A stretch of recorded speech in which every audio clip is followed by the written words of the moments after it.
Whether they were drafted or enlisted, plenty of well-known actors have served their countries during wartime. Here's what some of them had to say about their time on the battlefield.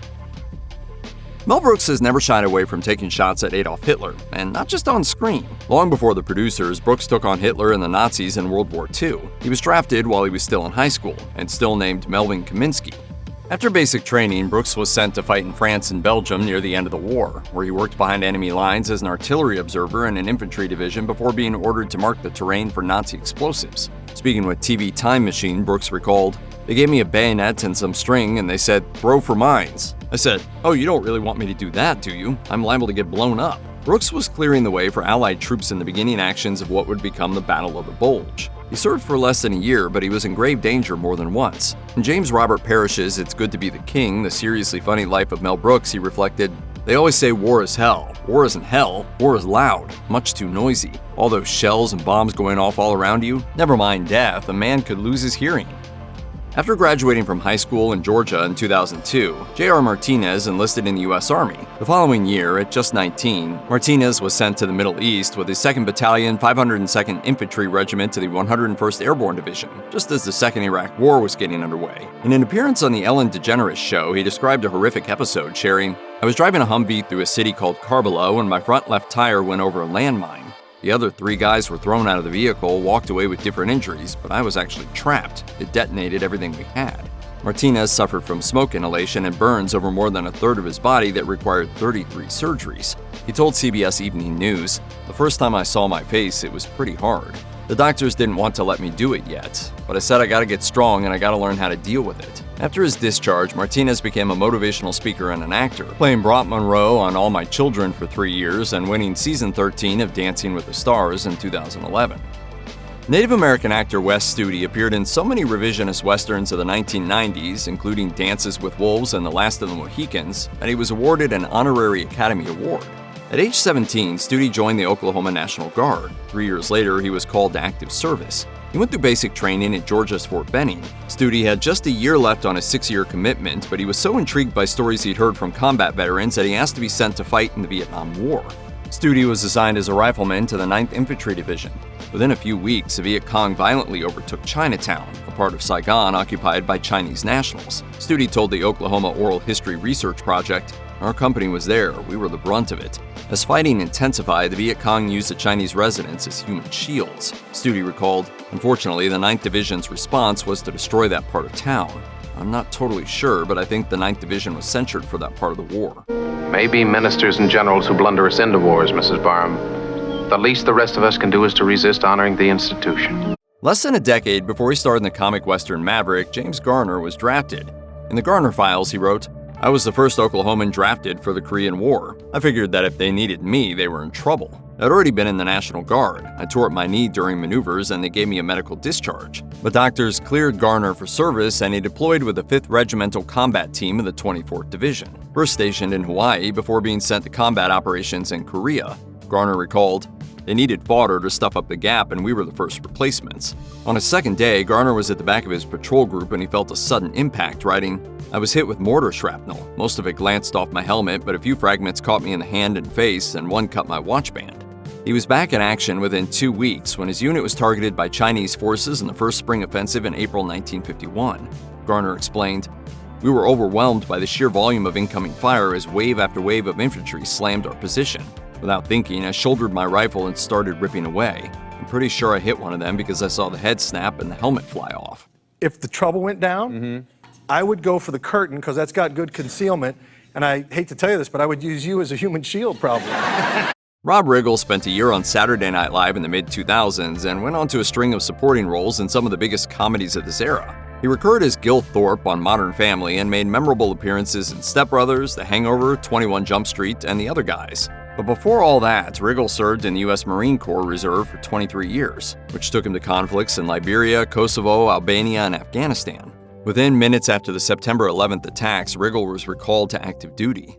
I thought, wow, that was fast, but, it made sense because we were the only reserve unit in Manhattan. The next morning, he arrived at Ground Zero to help clear debris by hand in what was still a search and rescue mission. Because we still thought there could be hundreds, maybe thousands of people trapped in this rubble. There were 6 stories of rubble.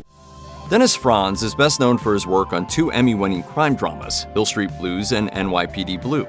Drafted in 1968 upon his graduation from college, Franz ended up in the U.S. Army's 82nd Airborne Division. He described his Army days to military.com, saying, "Very traumatic, life-changing experience. I'm not as frivolous as I once was. I experienced death over there and losing friends. I got as close to being shot as I care to.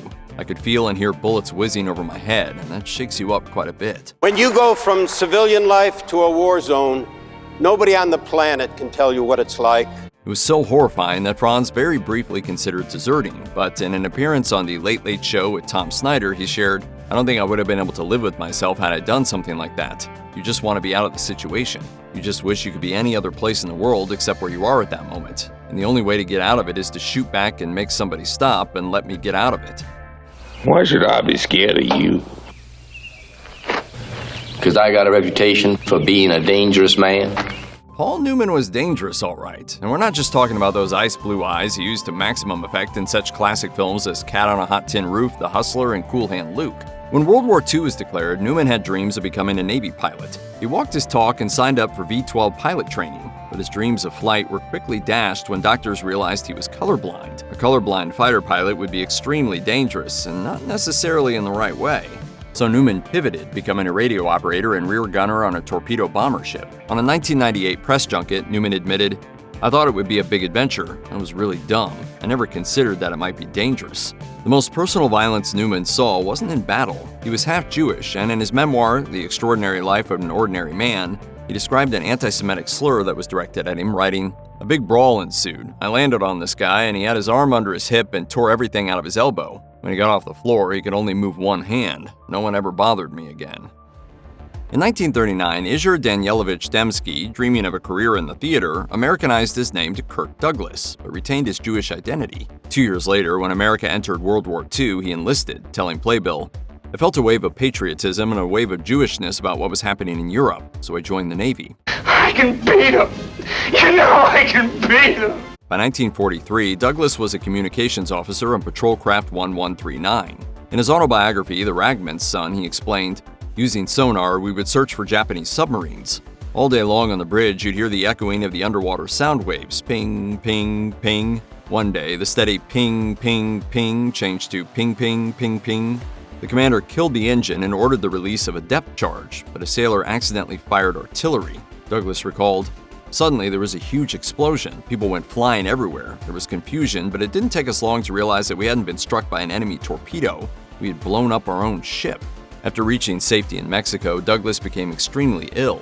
He was transferred to the San Diego Naval Hospital, where he was diagnosed with amoebic dysentery, and his fighting days were over. Today, Basil Rathbone is most closely associated with the role of Sherlock Holmes. But in the 1910s, he was a Shakespearean actor in his native England when his country was drawn into World War I.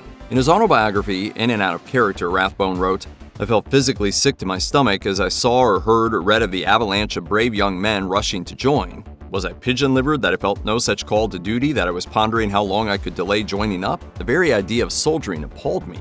In March 1916, Rathbone joined up and applied to officer training, which would keep him off the front lines for months. A severe case of the measles further delayed his arrival in the trenches of France until May 1917. Speaking with Edward R. Murrow, he described his time in the service as tedium and drudgery until he came up with a novel idea. I said that we would go out camouflaged, made up as trees, with branches sticking out of our heads and arms and things. Looking like trees, Rathbone and a fellow soldier would go into no man's land in broad daylight, very close to enemy encampments. We brought back an awful lot of information and a few prisoners, too.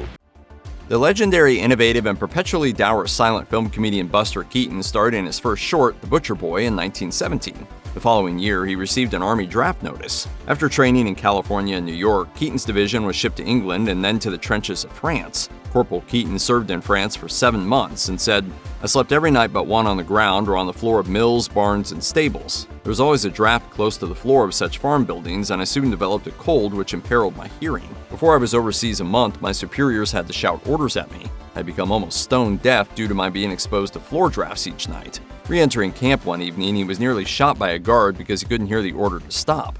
Keaton recalled, "After bawling me out, the sentry listened to my explanation and got me past the second guard. From that day on, the fear of losing my hearing drove me half crazy." Keaton eventually suffered permanent hearing loss in 1 ear.